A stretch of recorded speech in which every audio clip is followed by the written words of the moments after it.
환율을 잡기 위한 정부 대책이 또 나왔습니다. 이번엔 세제 카드인데요. 개인 투자자가 해외 주식을 팔아 국내 주식에 투자하면 양도소득세를 내지 않도록 하겠다는 겁니다. 해외에서 번 돈을 들여올 때도 세 부담을 없애주기로 했는데 자세한 내용 송병철 기자가 보도합니다. 개인 투자자가 미국 주식으로 3,250만 원을 벌면 공제를 빼고도 세금만 660만 원을 내야 합니다. 하지만 앞으로는 이 주식을 팔아 국내 증시에 투자하면 세금을 한 푼도 내지 않아도 됩니다. 조건은 어제까지 보유한 해외 주식을 팔고 전용 계좌를 통해 국내 주식을 산 뒤 1년 이상 보유하는 겁니다. 서두를수록 혜택은 더 커집니다. 내년 1분기 안에 돌아오면 세금 전액 면제, 2분기는 80%, 하반기는 50%로 줄어듭니다.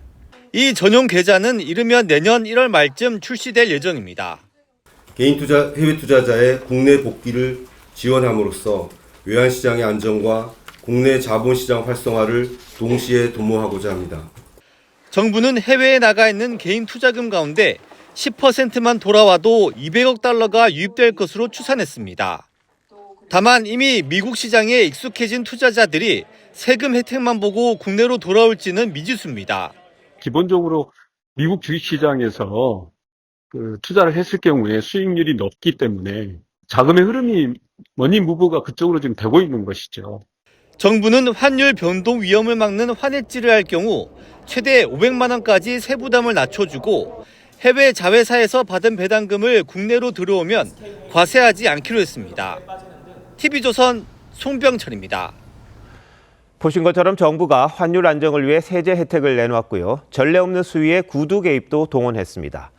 정부 개입으로 추정되는 달러 물량까지 쏟아지면서 원달러 환율 오늘 하루에만 35원 수직 하락했습니다. 환율이 앞으로 안정이 되는 건지 노도일 기자가 알아봤습니다. 서울 외환시장은 시작부터 공포에 휩싸였습니다.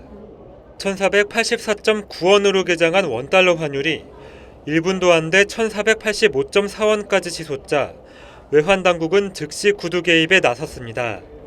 원화의 과도한 약세는 바람직하지 않다. 정부의 강력한 의지와 정책 실행 능력을 확인하게 될 거라며 이례적으로 높은 수위의 경고를 던진 겁니다. 여기다 당국 실개입 자금으로 추정되는 달러 매물이 대량 유입되자 환율은 35원 급락하며 1,440원대로 마감했습니다. 3년 1개월 만에 최대 하락폭입니다. 치솟던 환율이 진정세에 접어든 모양새지만 불안감은 여전합니다.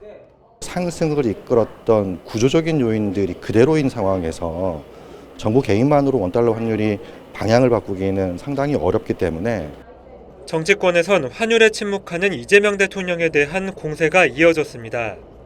안철수 국민의힘 의원은 SNS에 이 대통령이 6개월 동안 환율 대책을 한 번도 언급하지 않았다고 비판했고, 이동훈 개혁신당 수석대변인은 야당 시절 환율 상승을 두고 정부를 공격해놓고 정작 책임질 차례가 오니 꿀먹은 대통령이 됐다고 꼬집었습니다. 시장에선 정부의 중장기 대책이 나오지 않으면 환율 1,500원 돌파도 가능하다는 관측이 나옵니다.